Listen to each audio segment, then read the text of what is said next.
अंडज काय से पैदा होता है? अंडे से पैदा होता है। सांप है, चिड़िया हैं, ये तमाम भी अंडे से पैदा होते हैं। और पिंड में ये सारा का सारा संबंध है। इनके ये इतने तरीके से होते हैं। तो इनका पिंडज का क्या है? क्योंकि मनुष्य है, मनुष्य की व्याख्या की बात मनुष्य की हो रही है, तो मनुष्य कैसे पैदा होता है? जय हिंद, जय हिंद। मनुष्य कैसे पैदा होता है? बात मनुष्य की हो रही थी कि मनुष्य जो जन्म है इसका वही दुख है। तो ये पिंड से पैदा होता है। वो पिंड से पैदा होने का मतलब क्या होता है? इसमें स्त्री और पुरुष मिलते हैं। स्त्री पुरुष मिलते हैं तो ये जीव कहाँ से आता है? जीव कहाँ से आता है? जीव ये पैदा हुआ। स्त्री और पुरुष मिले तो जो पिता का और माता का खून है, कबीर ने भी कहा, माँ का रुधिर पिता का बिंदु, जासे भयजे तुरक और हिंदू। तुरक माने मुसलमान और हिंदू। अब ये कहाँ से हुई? इसे कहते हैं क्या? नाम रूप। नाम और रूप दो चीजें बुद्ध ने बताई। नाम किसको कहते हैं? नाम कहते हैं 5 हैं। रूप ये है जो आपका दिखाई दे रहा है, ये रूप है। और इसके अंदर 5 क्या है? रूप है। रूप के बाद वेदना है। ये आपको ये जब ये आप समझोगे ये तो आपको संस्कार है, तृष्णा है, ये ज्ञान है। इनको आप समझोगे जब ये विज्ञान क्या है, ये इसकी गहराई में जाना पड़ेगा। ये 5 चीजें होती हैं। 5 चीजें जब ये आपके अंदर होंगी तो इसको भगवान ने कहा है 5 स्कंद। इन 5 स्कंदों को रूप, वेदना, संस्कार, विज्ञान, इनको आप समझोगे तब फिर आप समझ पाओगे कि तृष्णा क्या है। यहाँ तृष्णा नहीं आई है। इन 5 संधि। अब इनमें क्या होता है? सदायतन। विज्ञान से क्या हुआ? विज्ञान से हुआ नाम रूप।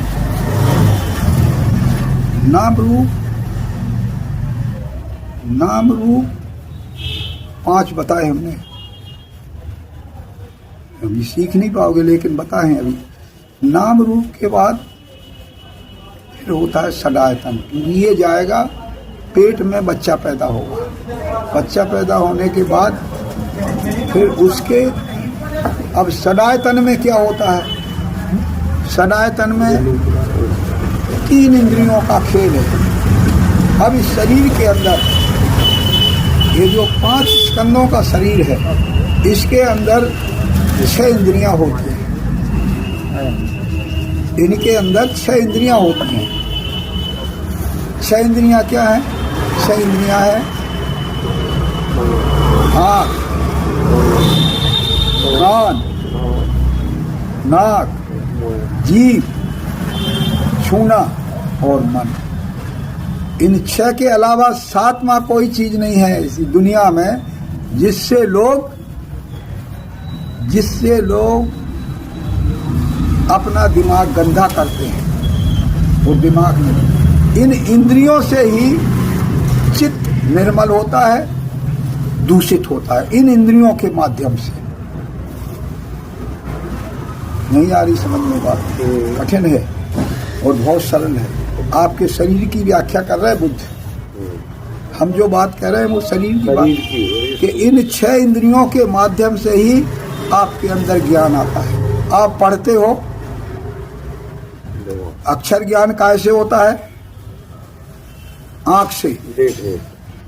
अगर आंख फूट जाए तो किसी किताब को पढ़ पाओगे? पढ़ पाओगे? नहीं पढ़ पाओगे। अब इसमें कोई बहुत गहरा दर्शन है? ये केवल शरीर की व्याख्या है जिसको हम नहीं समझ पा रहे हैं, समाज नहीं समझ पा रहा, दुनिया नहीं समझ पा रहा है, इसलिए पढ़े। सब कहते हैं, जब हम बताते हैं तो सब सुनते हैं, लेकिन भरोसा नहीं होता है, विश्वास नहीं होता है, इसलिए फंस जाते हैं।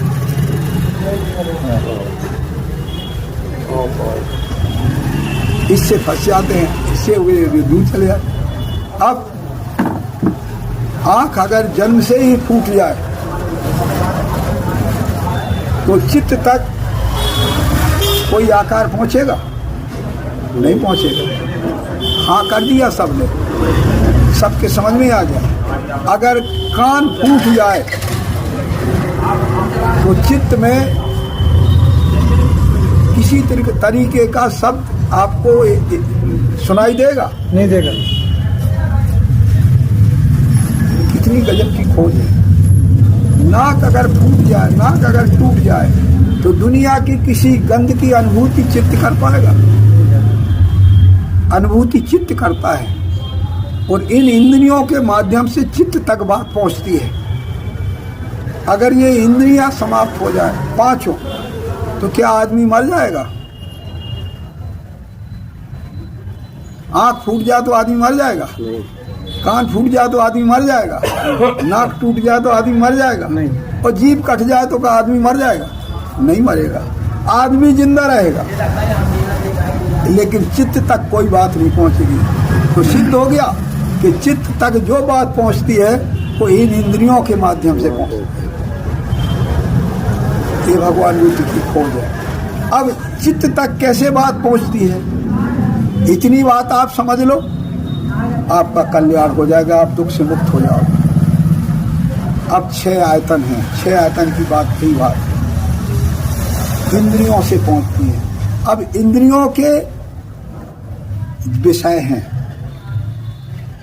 इंद्रियों का विषय क्या है? आंख का काम है रूप को देखना।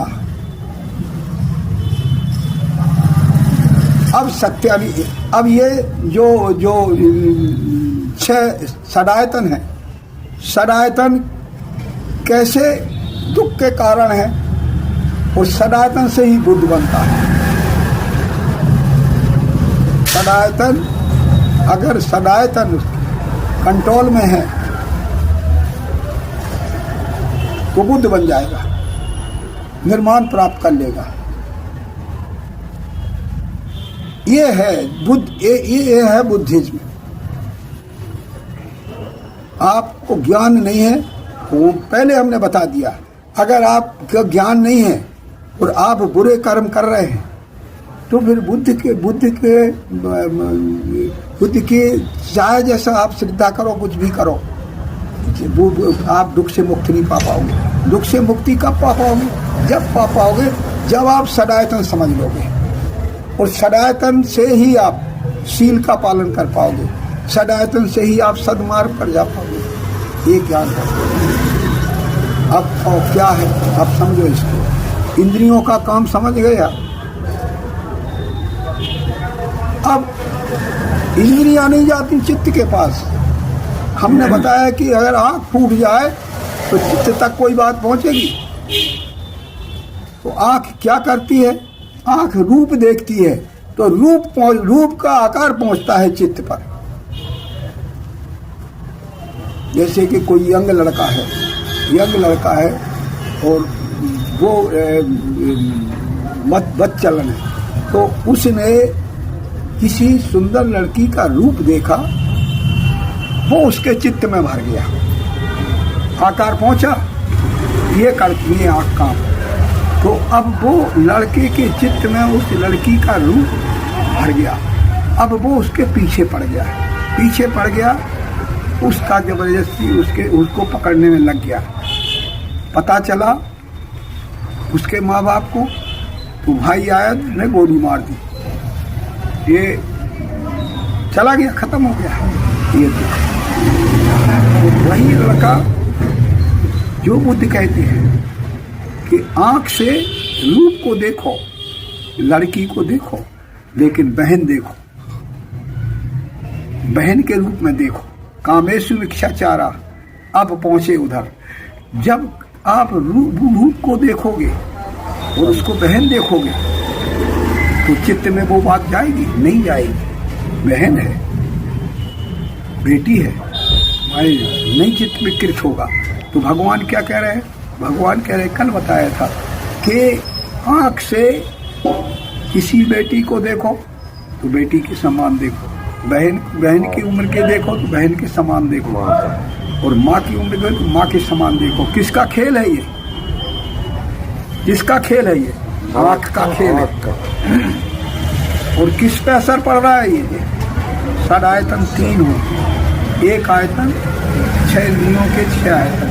तो पहला है आंख है, और आंख का जो विषय है रूप को देखना, एक और ये देख के चित्त तक पहुंचाना, देख के चित्त तक पहुंचाना। तो चित्त तक 2 तरीके से पहुंचा जाएगा। उसको बेटी के रूप में पहुंचा जाएगा, बहन के रूप में पहुंचा जाएगा, उसको माँ के रूप में पहुंचा जाएगा, और उसको भोग की वस्तु के रूप में पहुंचा जाएगा। अगर आपने इसको समझ लिया बुद्ध के इस कि नहीं पहुंचाना है, तो जो आंख का और रूप का मिलन होता है तो वहां पर क्रिया होती है। क्या क्रिया होती है? वहां स्मृति है। अगर आपने बुद्ध की उस स्मृति को, इसे कहते हैं स्मृति संप्रजन, और समझ लिया आपने, वो चित्त के पास गाथा है, रूपेशु सद्देशु रसेशु गंधेशु फस्सेशु च रख इंद्रियम। रूप शब्द रस गंध से इंद्रियों की रक्षा करो। अभी हमने बताया कि अगर आपने देखा और आप चूक गए, आपने नहीं देखा बहन के रूप में, तो रख इंद्रियम। अत्ते ही द्वार बिपटा। अत्ते ही का मतलब अगर द्वार खुला रहा। कौन सा द्वार है? यहाँ आंखों के सामने जो कबीरपंथी गाया करते हैं कि खिड़कियां खुल गई, उड़ गया, ये तो वो द्वार होता है आंख का। आंख के द्वार पे लड़ाई होती है यहाँ पर कि बेटी माने के बहन माने, तो वहाँ स्मृति आती है। ये क्रिया हर व्यक्ति की होती है, हम जानते नहीं हैं, इसीलिए हम भोग रहे हैं। तो यहाँ लड़ाई होती है कि हम बेटी समझें, कि हम बहन समझें, कि भोग की वस्तु समझें। यहाँ लड़ाई में अगर आपके अंदर बुद्धि की सिद्धा नहीं है तो फिर क्या होगा कि चित्त की इच्छा है कि इसको भोग की समझे। जिसका चित्त गंदा है तो भोग की वस्तु है, तो भोग की वस्तु अगर समझ लिया तो फिर चित्त आसक्त हुआ और आसक्ति बढ़ी और तृष्णा आप दुख में डूब गए। ये तृष्णा ऐसे उत्पन्न होती है। अगर आपके वहाँ पर लड़ाई में आपने अगर उसको बहन बेटी माँ के रूप में समझा तो आपका चित्त निर्मल रहेगा, गंदा नहीं होगा। ये क्रिया है। दारू पी रहे आप, अब नाक की आ जाओ, कान की आ जाओ। कान से आपने कोई शब्द सुना, वो शब्द सुन करके वहाँ पर 2 प्रकार की क्रिया होती है। एक तो होती है काम क्रिया, कामेच्छा वाली, एक सकाम एक निष्काम। सकाम जब होगी कि जब आकर्षित हो जाओगे तो सकाम होगी, और अगर निष्काम हुई तो चित्त पर बुरा असर नहीं पड़ेगा। किसी रूप को देखोगे तो वहाँ पर 2 प्रकार का रिएक्शन होता है, 2 प्रकार का भाव उत्पन्न होता है, एक सकाम एक निष्काम। सकाम में 2 तरीके की बात आती है, एक तो आपको गुस्सा आएगा, एक मजा आएगा। तो गुस्सा भी और मजा भी दोनों ही काम कहलाते हैं। ये बुद्ध के इस काम राग को आज कोई नहीं समझ पा रहा है, समझा नहीं पा रहा है कोई। तो लोग बाग बुद्ध को नहीं समझ पा रहे हैं, बुद्ध तक बात नहीं पहुंच पा रही है। तो इससे अब जब आप में सकाम और निष्काम दो तरीके की बात आई, तो जो तीसरा कहलाता है विज्ञान। आयतन में, एक आयतन में कितनी चीजें होती हैं? इंद्रिय का विषय और इंद्रिय का विज्ञान। जब विज्ञान उत्पन्न होगा, विज्ञान भी यहाँ पर दो तरीके का उत्पन्न होता है, एक सकाम एक निष्काम। अगर तो इंद्रिय के विषय से विज्ञान पैदा होता है। वो विज्ञान जब पैदा होगा तो विज्ञान दो तरीके का होगा, सकाम निष्काम। और विज्ञान इंद्रिय का विषय और विज्ञान, इन तीन के मिलने से स्पर्श होता है। फिर आपके चित्त तक ये बात पहुंचेगी, चित्त तक बात पहुंच गई तो स्पर्श भी दो तरीके का होता है। रोज जो ही हो रहा है आपके जो चित्त में हो रहा है रोज, ये है उसकी टेक्निक। हम वो टेक्निक बता रहे हैं। ये भगवान बुद्ध का दर्शन, लोग कहते हैं